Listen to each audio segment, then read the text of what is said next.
Coming up, we have team coverage of the snowstorm now pushing through our region, and several roads are now shut down. And Moorhead police are investigating a reported shooting from Christmas morning. Plus, home insurance premiums could be going up. Valley News Live at 10 starts now. This is Valley News Live at 10. Snowy weather and whiteout conditions are in full speed right here in the valley. Here's a look at the North Dakota Department of Transportation's road map. Well, that was there, but right now I-94 from Fargo to Bismarck is now closed. Tonight, we begin with storm team coverage. Good evening. I am Nishay Taylor. Valley News Team's Aaron Walling is along I-29, where the interstate is also now closed until further notice. Aaron, what can you tell us?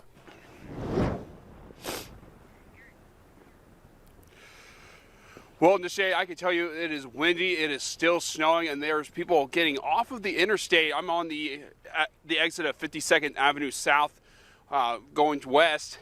Currently, roads are closed off. People are coming off. Plows have been going up and down trying to clear this interstate off. As the snow has been calling for, there's going to be a lot of snow falling here in the region. And currently, right now, Nishay, I can tell you that the wind is just starting to pick up more and more. The snow drifts are getting really bad. When I was making my way over here, it was difficult to see the road. And folks, if you're traveling right now, just please be careful and please be safe while you're out on the roads.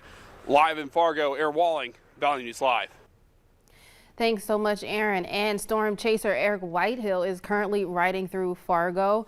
This is a live look at those roads. Eric is driving on I-94 in Moorhead. He was also previously on I-29 for our team coverage earlier this evening, but was forced to turn back due to poor visibility. Eric tells us you cannot see the roads within about 100 miles.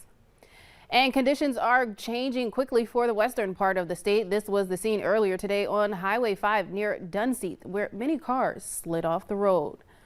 Now let's send it straight to Hutch Johnson for a first look at our weather. Hutch. Nishay, thanks so much, and good evening, everyone. As we close out our holiday weekend, tricky travel does continue, and the worst of it will be occurring as we go through the overnight hours. But believe me, it's bad enough. This map shows you the North Dakota Department of Transportation's no travel advisory for almost the entire state of North Dakota. But Interstate 94 between Bismarck and Fargo closed, and now it looks like Interstate 29 is closed through its entirety from the Canadian border right through South Dakota, with a segment of Highway 2 closed now as well. That's just a new update since the 9 o'clock hour.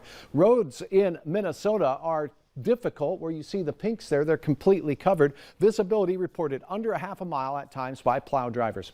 Here's a look at the Dakota Magic Casino. The wind and the snow continue there, although it's a little lighter than it was an hour ago. That's a good sign. Now let's take a look at your radar. Here things are quieting down to the south. The heaviest band of snow just pushing north of the FM area. We're seeing snow wrapping in and around the Jamestown area. We have reports in and around Jamestown of 7 to 10 inches of snow. Richland County reporting the same thing, 7 in and around Breckenridge and 10 inches out in the Fairmount area. This snow is pushing up into Grand Forks and making its way into the Polk County area. Still quiet in Roseau and northern portions of the Minnesota, I should say. The heaviest batch of snow right now focused over Cass County. As we take you in a little bit closer, at times that dark blue becomes white, showing large snowflakes. And get this, watch closely. Bam, bam. Couple of lightning strikes picked up just 2 to 3 hours ago in South Dakota. Visibility under a half a mile, and at sometimes it's close to 0 out there. Dangerous travel across the region. Stay put. Now we are expecting 5 to 8 inches for almost all areas in our viewing area. Some of you will see a little bit more. 6 to 12 plus inches going to be the case. I think the best chance of that will be along Highway 200, very close to the FM area into Lakes Country. We'll keep you posted. I'll have your hour-by-hour forecast, Nishay, here in just a few moments. But cold takes hold after this. Details in a little bit. All right, thank you so much, Hutch. Some school and business closings are already coming in. The University of North Dakota will be closing campus tonight, starting at 10, but it will reopen tomorrow at 10 a.m.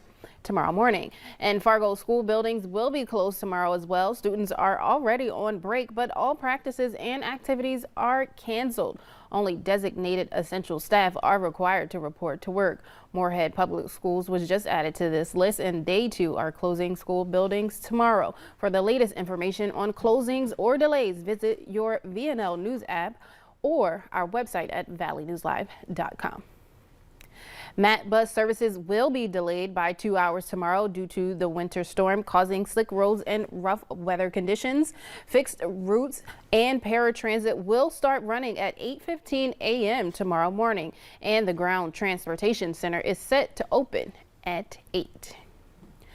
New tonight at 10, Moorhead police are investigating a shooting that took place early Christmas morning. They say when they arrived, they found a victim who had been assaulted prior to the shooting. Upon further investigation, authorities say they found evidence of a gun being fired, including a shell casing at the scene. But a gun has yet to be recovered. The victim did not need immediate medical assistance, and police say both the suspect and victim are known to each other. MPD are still investigating. They do not believe there is an ongoing threat to the public.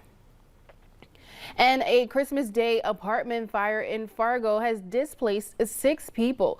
Fargo Fire says they were called shortly after 8 p.m. to the building located on Fickner Drive, just a short distance away from Sicky's garage. When they arrived, they found smoke and fire coming from a first-floor apartment. Some fire crews knocked down the fire while others attempted to evacuate any residents left inside the neighboring apartments. There was heavy fire damage in the apartment, and the building also suffered smoke damage. Fargo Fire Department says the cause is still unknown, but they believe the fire started in the kitchen. This afternoon, the Grand Forks Fire Department responded to a home on First Avenue after smoke was found coming from the attic.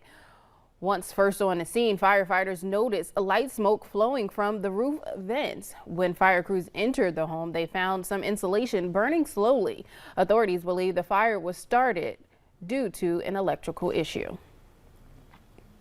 And one of the 2 victims rescued from Lake Bemidji on Friday has died. Authorities say a man and woman were saved by emergency crews after their vehicle fell through the ice. The woman had pulled herself to safety before responders arrived, but the man was found in the water under the ice. He was taken to a hospital where he later died. A local barber school is helping to raise money for the Moorhead family found dead in their home after being exposed to carbon monoxide. On Tuesday, the Moeller Barber College will be donating all the proceeds from haircuts to help the cost of returning the family's remains back to their home country of Honduras. Moeller Barber College is located at 16 8th Street South in Fargo. They are open from 8:15 a.m. to 4:30 p.m. if you would like to stop by. For the second Christmas in a row, coronavirus has disrupted holiday plans for millions of Americans, including forcing the cancellation of hundreds of flights and the limited availability of COVID testing. And now the U.S. is seeing levels of infection not seen since last January's devastating totals. As Americans celebrated another Christmas during a pandemic, many saw holiday joy turn to frustration, with Omicron cases on the rise across the nation.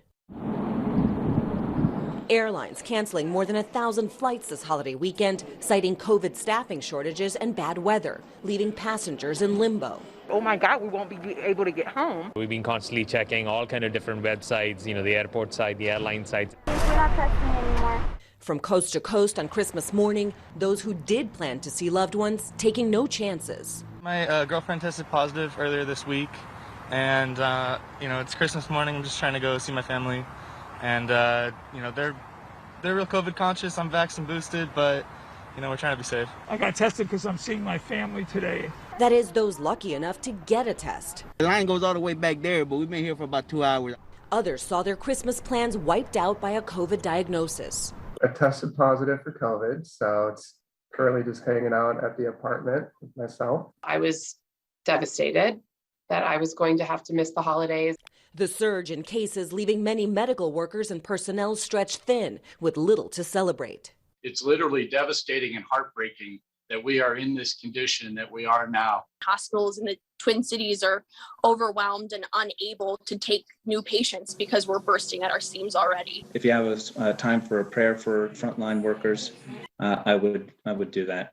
To boost a depleted workforce, the CDC issued new guidance for vaccinated asymptomatic healthcare workers to slash their quarantine from 10 down to 7 days. Doctors hopeful that the Omicron wave will soon pass. I am hopeful in that the data coming out of the UK and out of South Africa showing that these patients infected with Omicron are much less likely to be hospitalized and much less likely to be severely ill. And so that alone is giving me a little bit of faith that 2022 will be a meaningfully different year. A hope likely shared by all on this Christmas weekend. Later on Valley News Live at 10, home insurance premiums are expected to go up. Early reports of snow across the valley, and we have continued snow out at the Dakota Magic Casino. Travel, well, it's difficult out there. Your hour-by-hour forecast is coming up next.